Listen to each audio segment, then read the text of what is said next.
नमस्कार, आप देख रहे हैं राष्ट्र प्रथम और मैं हूं आपके साथ हिमानी। नजर करते हैं स्पीड न्यूज पर। प्रधानमंत्री नरेंद्र मोदी गुजरात के 2 दिवसीय दौरे पर। पीएम मोदी ने अहमदाबाद मेट्रो रेल परियोजना के पहले चरण का उद्घाटन किया। इसके साथ ही पीएम ने हर गांधीनगर से वंदे भारत एक्सप्रेस के नए और अपग्रेड वर्जन को भी हरी झंडी दिखाई थी। एक कार्यक्रम में बोलते हुए पीएम मोदी ने कहा कि 21वीं सदी के भारत के लिए अर्बन कनेक्टिविटी के लिए और आत्मनिर्भर भारत के लिए एक बहुत बड़ा दिन है। पीएम मोदी ने कहा कि आजादी के अमृत काल में विकसित भारत के निर्माण के लिए आधुनिक इंफ्रास्ट्रक्चर के निर्माण को हमें और गति देनी होगी। गुजरात में डबल इंजन की सरकार इसके लिए गंभीरता से प्रयास भी कर रही है। नए वंदे भारत एक्सप्रेस ट्रेन गांधीनगर से मुंबई सेंट्रल के बीच चलाई गई है। इस दौरान पीएम मोदी ने ट्रेन में सवार होकर यात्रा भी की है। उन्होंने ट्रेन में सवार लोगों से बातचीत भी की। 2 दिवसीय गुजरात के दौरे पर है। नई वंदे भारत एक्सप्रेस से आरामदायक और बेहतरीन रेल यात्रा अनुभव के एक नए युग की शुरुआत हुई। वंदे भारत एक्सप्रेस से सबसे बहुप्रतीक्षित नवनिर्मित सभी हाई स्पीड ट्रेन है। अब यह व्यावसायिक रूप से चलाई। इस ट्रेन की विशेषताओं के बारे में बात करते हुए पश्चिम railway zone CPRO Sumit Thakar ने कहा कि वंदे भारत एक्सप्रेस कई बेहतर सुविधाएं प्रदान करती है जो यात्रिकों को यात्रा के अनुभव के उन्नत अत्याधुनिक। मेघालय के राज्यपाल सत्यपाल मलिक ने शुक्रवार को सेवानिवृत्त होने से पहले यह स्पष्ट कर दिया है कि वह न किसी राजनीतिक दल में शामिल होंगे और नहीं। मलिक ने कहा कि हम किसी भी राजनीतिक दल में शामिल नहीं होने जा रहे हैं और न ही कोई चुनाव लड़ेंगे। मेघालय के राज्यपाल के रूप में 30 सितंबर को मलिक का कार्यकाल पूरा होगा। इससे पहले यह अटकलें लगाई जा रही थी कि मलिक ने राष्ट्रीय लोकदल में शामिल हो रहे सकते हैं, लेकिन बातचीत में उन्होंने अटकलों को सिरे से खारिज करते हुए दावा किया कि वह किसी भी राजनीतिक दल में शामिल नहीं होंगे। मलिक ने अपनी स्थिति स्पष्ट करते हुए कहा कि मीडिया में हमारे राष्ट्रीय लोकदल में शामिल होने की जो संभावनाएं जताई जा रही है उससे बिल्कुल दम नहीं है। हम रिटायर होने के बाद राष्ट्रीय लोकदल या किसी भी पार्टी में शामिल होने जा रहे हैं। मलिक ने यह भी साफ किया है कि वह कोई भी चुनाव नहीं लड़ेंगे। सेवानिवृत्त होने के बाद भविष्य में आप क्या करोगे, इस सवाल से जवाब में मलिक ने कहा कि मैं सिर्फ किसानों की लड़ाई लड़ूंगा। किसानों की लड़ाई जहां होगी वहां पर जाऊंगा, किसानों को संगठित करूंगा और किसान पार्टी में नहीं जाऊंगा, कोई भी चुनाव भी नहीं लड़ूंगा। दिल्ली के मुख्यमंत्री अरविंद केजरीवाल एक बार फिर केंद्र की भाजपा सरकार पर हमला बोला है। दिल्ली में आबकारी नीति को लेकर मचे घमासान के बीच केजरीवाल ने आशंका जताई है कि राघव चड्ढा को गिरफ्तार किया जा सकता है। उन्होंने ट्वीट करके कहा कि जब से राघव चड्ढा को गुजरात का सह प्रभारी नियुक्त किया गया है और उन्हें गुजरात में चुनाव प्रचार के लिए जाना शुरू किया है। अब सुन रहा है कि राघव चड्ढा को भी ये लोग गिरफ्तार कर लेंगे और किसी केस में करेंगे और क्या आरोप होंगे ये अभी ये लोग बना रहे हैं। दिल्ली एनसीआर में प्रदूषण नियंत्रण के लिए ग्रेडेड रिस्पांस एक्शन प्लान 1 अक्टूबर से लागू होने जा रहा है। बीते वर्ष के मुकाबले इस वर्ष से 15 दिन पहले ही लागू किया जा रहा है। इसमें कई बदलाव को भी शामिल किया गया है। दिल्ली एनसीआर के प्रदूषण नियंत्रण में लिए ग्रेडेड रिस्पांस एक्शन यानी कि ग्रेड प्लान 1 अक्टूबर से लागू होने जा रहा है। बीते वर्ष के मुकाबले इस साल इसे 15 दिन पहले ही लागू किया जा रहा है। इसमें कोई बदलाव को भी शामिल किया गया है। नए नियम में अब 3 दिनों के पूर्वानुमान के आधार पर प्रदूषण करने वाली गतिविधियों पर रोक लगाई जा सकेगी। पहले PM 2.5 और PM 10 का एक निश्चित स्तर पर पहुंचने पर रोक लगाई जाती थी। भारतीय जनता पार्टी के सदस्य राष्ट्रीय प्रवक्ता एवं राज्यसभा सदस्य सुधांशु त्रिवेदी ने प्रेस वार्ता में कहा कि कांग्रेस के इतिहास के विघटन रहा है। इस पार्टी का कोई सिद्धांत नहीं है। एक व्यक्ति एक पद की बात कही जाती रही और पंडित जवाहरलाल नेहरू से लेकर आज तक कांग्रेस के नेता 2 पदों का काबिज रहे हैं। त्रिवेदी ने कहा कि कांग्रेस के राष्ट्रीय अध्यक्ष पद के उम्मीदवार भी चुनाव लड़ने से कर रहे हैं। पूर्व केंद्रीय मंत्री आनंद शर्मा ने आवासीय बैठकों का दौरा चल रहा है और कोई न कोई गोल खिलाएगा। भाजपा कांग्रेस में तोड़फोड़ कर रही है। इस पर त्रिवेदी ने कहा कि जब भाजपा नहीं थी उस समय भी कांग्रेस का विघटन होता रहा है। देश विदेश महंगाई के दौर से गुजर रहा है। विश्व के 65 देशों में भारत से ज्यादा महंगाई की दर है। इसके बावजूद देश का विकास जारी है। अफगानिस्तान की राजधानी काबुल में एक एजुकेशन इंस्टीट्यूट में धमाका हुआ है। इसमें 19 लोगों की मौत हो गई, 27 लोग घायल हुए। घायलों को इलाज के लिए अस्पताल ले जाया गया है। ये इस महीने में होने वाला तीसरा बड़ा हमला है। हमला अफगान के नॉर्थ रीजन के एजुकेशन इंस्टीट्यूट के अंदर हुआ। हमला आत्मघाती था। फिलहाल किसी आतंकवादी संगठन ने अब तक इस हमले की जिम्मेदारी नहीं ली। यहाँ ज्यादा आबादी हजारा मुस्लिमों की है। ये समूह पिछले कुछ महीनों से लगातार आतंकियों से निशाने पर है। एक आत्मघाती हमलावर ने इंस्टीट्यूट में विस्फोट किया। मरने वाले 19 लोगों में कई स्टूडेंट्स भी शामिल हैं। पुलिस ने कहा कि धमाके के बाद इंस्टीट्यूट और इसके आसपास के इलाके में सुरक्षा बल को तैनात किया गया है। अन्य व्यक्ति ने कहा कि मैं और मेरा दोस्त घर पर थे, तभी जोरदार धमाके की आवाज सुनाई दी। हम बाहर आए तो देखा घर के पास वाले एजुकेशनल इंस्टीट्यूट में धुआं उठ रहा है। हम वहां गए, हमारे सामने पुलिस ने 15 घायलों और 9 शवों को बाहर निकाला। इनमें से कई शव क्लास के अंदर कुर्सियों और टेबल्स के नीचे पड़े थे। तालिबान अगस्त 2021 में अफगानिस्तान की सतह पर काबिज हुआ था। उसका दावा है कि वो अफगानिस्तान और उसके लोगों की सुरक्षा को लेकर गंभीर है, लेकिन हाल के कुछ महीनों में अफगान के मस्जिदों और आबादी वाले क्षेत्रों को आतंकवादी संगठन लगातार निशान बना रहे हैं। समाजवादी पार्टी के राष्ट्रीय अध्यक्ष अखिलेश यादव ने रविवार अम्बेडकर मैदान में पार्टी कार्यकर्ताओं को संबोधित करते हुए कहा, सामाजिक न्याय और बीजेपी को सत्ता से हटाने के लिए जेल भरने के लिए तैयार है। समाजवादी पार्टी के राष्ट्रीय अध्यक्ष अखिलेश यादव ने गुरुवार को पार्टी कार्यकर्ताओं से कहा कि वो जेल भरने के लिए तैयार है। अखिलेश यादव ने कार्यकर्ताओं को संबोधित करते हुए कहा कि लोकसभा चुनाव 2024 में बीजेपी को सत्ता से हटाने और लोगों को न्याय दिलाने के लिए जेल भरने के लिए तैयार है। अखिलेश यादव ने लगातार तीसरे कार्यकाल के लिए सपा के राष्ट्रीय अध्यक्ष का पदभार संभालने के बाद लखनऊ के पार्टी के राष्ट्रीय सम्मेलन को संबोधित करते हुए ये बात कही। अखिलेश यादव ने कहा, आपने यह जिम्मेदारी उस समय पर सौंपी थी जब लोकतंत्र और संविधान खतरे में है। भले ही हम समाजवादियों को भाजपा सरकार के खिलाफ संघर्ष में जेलों को भरना पड़े, हम जाएंगे। समाजवादी संघर्ष से नहीं डरते। समाजवादी खुद चल सकते हैं, साइकिल चला सकते हैं और धरना दे सकते हैं। रविवार अम्बेडकर मैदान में आयोजित कार्यक्रम में अपने पिता और पार्टी के सपा संस्थापक मुलायम सिंह यादव का जिक्र करते हुए उन्होंने कहा कि नेताजी ने कहा था कि जब न्याय न मिले तो यही एकमात्र रास्ता है। रिजर्व बैंक ऑफ इंडिया ने एक बार फिर ब्याज दरों में 0.50% की बढ़ोतरी कर दी है। इस पर रेपो रेट बढ़कर रिकॉर्ड 5.90% तक पहुंच गया है। इसका सीधा असर आपके जेब पर पड़ेगा। रेपो रेट में बढ़ोतरी के कारण ऑटो लोन, होम लोन और पर्सनल लोन की EMI के रूप में आपको ज्यादा पैसा चुकाना पड़ेगा। इस बीच ग्राहकों के लिए यह राहत भरी खबर हो सकती है। इस वित्त वर्ष में महंगाई दर 6% के करीब रह सकती है। रिजर्व बैंक ने वित्त वर्ष 2022-23 में जीडीपी में वृद्धि दर का अनुमान 7.2% से घटाकर 7.0% कर दिया है। इसका कारण ग्लोबल महंगाई के कारण निर्यात में कुछ कमी आने की आशंका और रेपो रेट में बढ़ोतरी के कारण कुछ घरेलू सेक्टर में मांग में कमी आने की आशंका हो सकती है। हालांकि इस वर्ष पूरे देश में पहले बारिश की कमी और बाद में ज्यादा बारिश के कारण फसलों को हुए नुकसान के कारण भी ऐसा हुआ हो सकता है। तेज महंगाई से जूझ रही दुनिया भर की सरकारों ने महंगाई में कमी लाने के लिए रेपो रेट बढ़ाने के लिए आजमाए नुस्खे को आजमाया है। इससे पहले अमेरिकी और यूरोपीय देशों की सरकारों ने अपने यहाँ रेपो रेट में बढ़ोतरी की थी। प्रधानमंत्री नरेंद्र मोदी ने गृह राज्य गुजरात में एम्बुलेंस को रास्ता देने के लिए अपना काफिला रुकवा दिया। पीएम मोदी शुक्रवार को अहमदाबाद से गांधीनगर जा रहे थे। मोदी को एक रोड पर एम्बुलेंस रुके नजर आए। उन्होंने तुरंत अपने सुरक्षा कर्मियों को अपना काफिला रोककर एम्बुलेंस को निकलने देने का निर्देश दिया। इस दौरान कुछ देर उनके काफिले के वाहन रुके।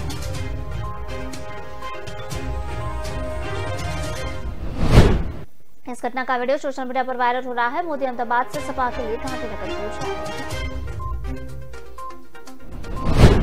समाजवादी पार्टी के संरक्षक मुलायम सिंह यादव ने घाट कहे जाने वाले उत्तर प्रदेश के मैनपुरी में योगी आदित्यनाथ का बुलडोजर कब्जा है। यहाँ बुलडोजर ने सपा कार्यालय को ढा दिया। बताया जा रहा है कि बुलडोजर चलाने से पहले ही जिला पंचायत ने सपा जिलाध्यक्ष को नगर कार्यालय खाली करने के लिए नोटिस दिया था। कार्यालय खाली कराने के बाद उस पर बुलडोजर की कार्रवाई की है। पल भर में कार्यालय मलबे में तब्दील हो गया। मलबे को 7 दिन के अंदर हटाने के निर्देश भी दिए गए हैं। सपा कार्यालय के मलबे हटते ही खाली जमीन पर जिला पंचायत शहरवासियों के लिए बड़ा बहुउद्देशीय मॉल तैयार करेगा। इसके लिए योगी आदित्यनाथ सरकार 18 बड़ी कंपनियों की मदद लेगी। मॉल तैयार करने के लिए पहले नक्शा बनाया जाएगा। उसके बाद उसके पास होते ही मॉल को आकार देने का काम शुरू होगा। उधर सपा के निवर्तमान जिला अध्यक्ष देवेंद्र सिंह यादव का कहना है कि जिला पंचायत से 99 साल का पट्टा लिया गया था। आपको बता दें कि साल 2004 में सपा कार्यालय के लिए देवी रोड शो स्थित जिला पंचायत के पुराने भवन को आवंटित कराया गया था। इसके बाद जिला पंचायत के अधिवक्ता अनिल राठौर ने इंस्पेक्शन किया, जिसमें आवंटन की शर्तों का पालन नहीं पाया गया। दिल्ली के मुख्यमंत्री अरविंद केजरीवाल ने राष्ट्रीय राजधानी में वायु प्रदूषण पर लगाम लगाने के लिए शुक्रवार को 15 सूत्री शीतकालीन कार्य योजना की घोषणा की। केजरीवाल ने कहा कि सरकार द्वारा 2020 में इलेक्ट्रिक वाहन नीति लाने और 24 घंटे बिजली आपूर्ति करने समेत अन्य कदम उठाने से पिछले 4 वर्ष में वायु प्रदूषण का स्तर कम हुआ है। केजरीवाल ने कार्य योजना की घोषणा करते हुए कहा कि सरकार इस साल करीब 5000 एकड़ जमीन पर पराली के निपटान के लिए पूसा जैव अपघटक का छिड़काव करवाएगी। सरकार ने एक हरित कक्ष भी बनाया है जिसमें 9 वैज्ञानिक विशेषज्ञ होंगे जो स्थिति पर नजर रखेंगे। मुख्यमंत्री ने कहा कि सरकार ने भारतीय प्रौद्योगिकी संस्थान यानी कि IIT खड़गपुर के साथ वायु गुणवत्ता पर नजर रखने के लिए राउल एवेन्यू में नियंत्रण केंद्र बनाया। केजरीवाल ने कहा कि सरकार ने खुले में कचरा चलाने से रोकने के लिए 611 दल गठित किया है और वह धूल रोधी अभियान चलाएगी। सरकार ने पटाखों पर प्रतिबंध को लागू करने के लिए दल का गठन किया है। आम आदमी पार्टी आप के नेता और राज्यसभा सांसद राघव चड्ढा पर गिरफ्तारी की तलवार लटक गई है। दरअसल केजरीवाल ने सोशल मीडिया ट्विटर के जरिए इस बात की आशंका बताई है। केजरीवाल ने गुजरात चुनाव से इसे जोड़ते हुए कहा कि इस केस में मैं और किसी और आरोप पे गिरफ्तार किया जाएगा यह भी पता नहीं है, लेकिन इसकी तैयारी की जा रही है।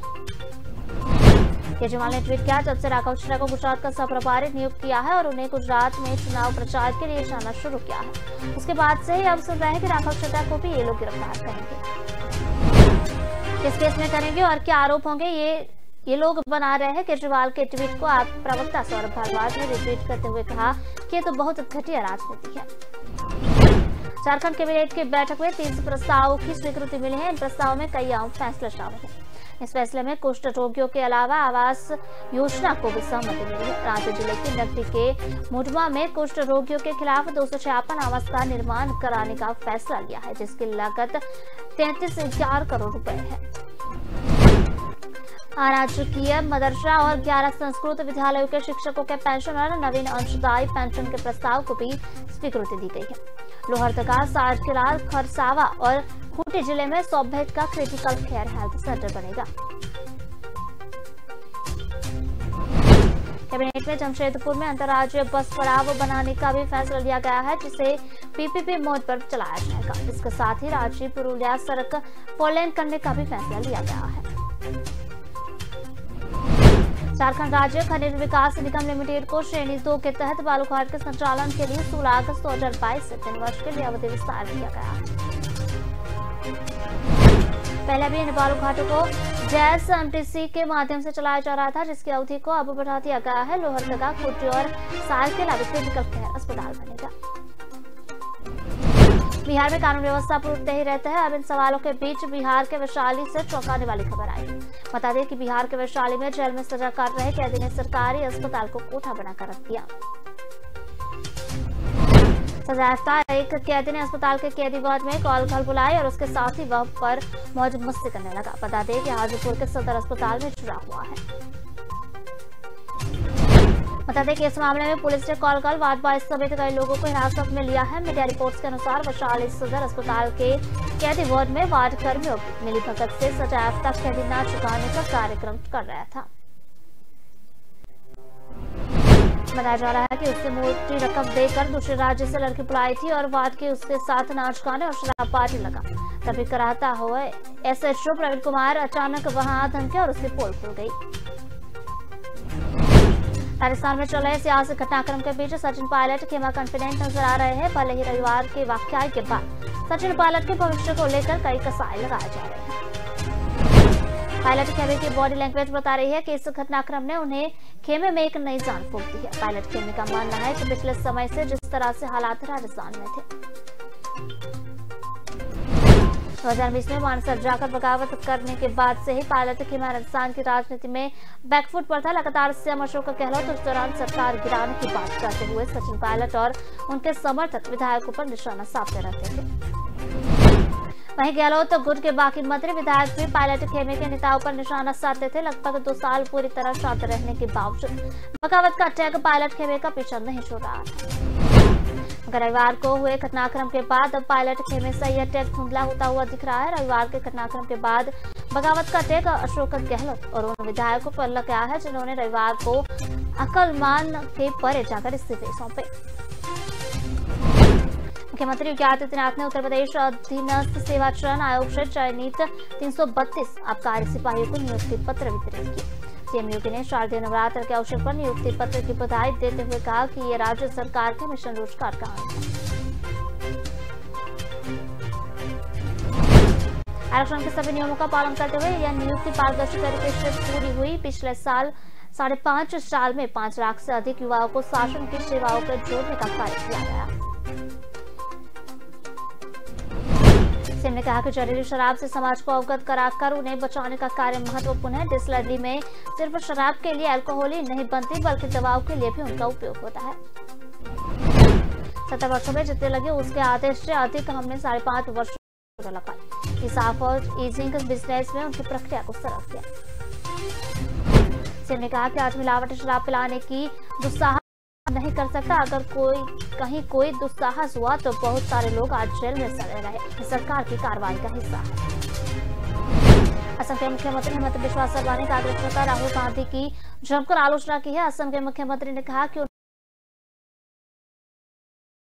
उनमें व्यवस्थित गंभीरता का अभाव है। बात करते हुए शर्मा ने कहा कि वह 2 दशकों से अधिक समय तक कांग्रेस में थे। तब उन्होंने पार्टी के नेतृत्व से कहा था कि राहुल गांधी बिना किसी सुधार के पूर्वोत्तर के राज्य असम को खो देंगे। वहीं एक बार फिर से शर्मा ने कहा कि पहली बात यह है कि राहुल गांधी राजनीति के लिए फिट नहीं है। संभवतः उन्हें जो काम नहीं करना चाहिए वह कर रहे हैं। शर्मा ने कहा कि राहुल गांधी कभी-कभी बीच-बीच में मीटिंग छोड़कर जैसे अपने व्यायाम के लिए जा सकते हैं या अचानक कमरे में आधे घंटे के बाद आ सकते हैं। उनमें कोई व्यवस्थित गंभीरता नहीं है। शर्मा ने कहा कि राहुल गांधी जो कश्मीर से कन्याकुमारी तक भारत जोड़ो यात्रा पर है। 2019 के लोकसभा चुनाव में पार्टी की हार और अमेठी से हार के लिए नैतिक जिम्मेदारी ली थी। प्रत्यक्ष रूप में पद छोड़ दिया था लेकिन पार्टी के महत्वपूर्ण फैसले लेना जारी रखा है। केंद्रीय मंत्री स्मृति ईरानी ने अमेठी वालों के लिए खजाना खोल दिया है। अपने 1 दिवसीय दौरे पर अमेठी पहुंची केंद्रीय मंत्री स्मृति ईरानी ने जिले वालों को ₹25 करोड़ की सौगात दी है। इससे पहले स्मृति ईरानी ने कादू नाला वन्य क्षेत्र में भारतीय जनता पार्टी किसान मोर्चा द्वारा आयोजित पौधारोपण कार्यक्रम में भी हिस्सा लिया। मुसाफिर खाना के कादू नाला क्षेत्र में उन्हें सेवा पखवाड़ा के अंतर्गत पौधारोपण किया। इसके बाद मुसाफिर खाना कोहरीगंज मार्ग से कलेक्ट्रेट परिसर पहुंचे। कलेक्टर परिसर में उन्होंने गर्भवती महिलाओं की गोद भराई कार्यक्रम में हिस्सा लिया और बच्चों का अन्नप्राशन भी कराया। इसके साथ ही दिव्यांगों को ट्राईसाइकिल वितरित की। उन्होंने राजस्व विभाग की ओर से पात्र लाभार्थियों को धरोनी आवासीय पट्टे के कागज भी वितरित किए। यहां से निकलकर मैं जिला पंचायत रिसोर्ट सेंटर पहुंचे और इसका उद्घाटन किया। रिसोर्ट सेंटर के सभागार में आयोजित कार्यक्रम को संबोधित करते हुए जिला पंचायत अध्यक्ष राजेश अग्रहरि ने कहा कि पहले जिला पंचायत में जो 60% का कमीशन चलता था उसे समाप्त कर दिया गया है। उन्होंने कहा कि हमारे कार्यकाल में बनी सड़कें यही पाई गई। इससे पहले के कार्यकाल में जो सड़कें बनी हैं उनकी जांच कराई जाएगी। कांग्रेस पार्टी की भारत जोड़ो यात्रा कर्नाटक में है। राहुल गांधी ने इस यात्रा को आम जनता की आवाज सुनने का एकमात्र जरिया बताया है। कांग्रेस नेता राहुल गांधी के अनुसार इस यात्रा के जरिए कर्नाटक की जनता जिन समस्याओं का सामना कर रही है उसे सामने लाया जाएगा। मीडिया और संसद भी, लेकिन ये सब विपक्ष के लिए चुप है। मीडिया हमारी नहीं सुनती। इस हालात में हमारे पास एकमात्र ही विकल्प है भारत जोड़ो यात्रा। इसे कोई कहीं नहीं रोक सकता क्योंकि यह देश का मार्च है। राहुल गांधी ने कहा कि यह भारत की यात्रा है और देश की जनता की आवाज सुनने के लिए ही यह निकाली जा रही है, जिससे कोई दबा नहीं सकता। पूर्व कांग्रेस अध्यक्ष ने कहा आगामी 21 दिनों में यात्रा 511 किलोमीटर की दूरी तय करेगी। यह कर्नाटक के विभिन्न जिलों से गुजरेगी और वहां रहने वाले लोगों को दर्शाएगी। यहाँ जारी भ्रष्टाचार, बेरोजगारी और महंगाई की समस्याओं के बारे में बताएगी। उनके अनुसार इस यात्रा को मकसद भाजपा और राष्ट्रीय स्वयंसेवक संघ के नफरत व हिंसा के आदर्शों के खिलाफ खड़ा होना है। राहुल गांधी ने कहा यह यात्रा संविधान को बचाने के लिए निकाली जा रही है। जब संविधान के बगैर तिरंगा अर्थहीन है। कांग्रेस नेता ने कहा कि यात्रा के जरिए लोगों की समस्याओं को आगे आ जाएगा। कांग्रेस पार्टी राष्ट्रीय प्रवक्ता अलका लांबा ने केंद्रीय मंत्री अनुराग ठाकुर को भारत तोड़ने, गोलीबार और हिंसक नारा देने वाले और गूढ़ से वादी बताया है। कहा कि युवा सांसद ने बेरोजगारी दी है, बेरोजगारी व महंगाई को लेकर वह जनता को जवाब दे। भारत की आपसे लड़ाई का खामियाजा जो जब भुगतना पड़ रहा है। 2024 में देश में कांग्रेस की सरकार आएगी और अग्निपथ योजना को बंद करेगी। 2.50 लाख खाली पद भरेंगे। उन्होंने आपको भाजपा की बी टीम बताया है। कहा कि भाजपा बौखलाई हुई है और ईडी के सीबीआई के दम पर चुनाव में उतरने का प्रयास करेगी। कहा कि जनता सब जानती है और हिमाचल में कांग्रेस मजबूती से काम कर रही है। प्रधानमंत्री नरेंद्र मोदी 1 अक्टूबर यानी कि आज से 5G सर्विस देश में लॉन्च करेंगे। इस सर्विस को प्रधानमंत्री नरेंद्र मोदी इंडिया मोबाइल कांग्रेस में लॉन्च किया। इंडिया सर्विसेज फिलहाल कुछ सिलेक्टेड शहरों में लॉन्च होगी। कुछ साल के बाद इसे देश भर में फैलाएंगे। 1 अक्टूबर से ही एयरटेल वाराणसी में और जियो अहमदाबाद के एक गांव से 5G सर्विस शुरू करेंगे। इस दौरान दोनों ही राज्यों के मुख्यमंत्री भी वहां मौजूद रहेंगे। यूपी के सीएम योगी आदित्यनाथ और गुजरात के सीएम भूपेंद्र पटेल पीएम मोदी से 5G सर्विस शुरू करने को लेकर कोऑर्डिनेट किया। केंद्र सरकार ने पिछले दिनों 5G स्पेक्ट्रम के लिए ऑक्शन कराए थे। टेलीकॉम सर्विस प्रोवाइडर को 1.5 लाख करोड़ में 51,236 मेगाहर्ट्ज स्पेक्ट्रम अलर्ट हुआ था। ऑक्शन में 5G इकोसिस्टम को जल्द से जल्द डेवलप करने की मांग साफ तौर पर नजर आई। 5G से 2035 तक इंडियन इकोनॉमी पर $450 बिलियन का इम्पैक्ट होगा। ऑक्शन में जियो ने 88,078 करोड़ रुपए तो वहीं एयरटेल ने 43,084 करोड़ रुपए 5G का स्पेक्ट्रम खरीदे थे। जियो ने बीते दिन कहा था कि वह दिवाली तक 5G सर्विस की शुरुआत करेगा। कंपनी दिवाली तक दिल्ली, मुंबई, चेन्नई और कलकत्ता सहित कई प्रमुख शहरों में 5G लॉन्च करेगी।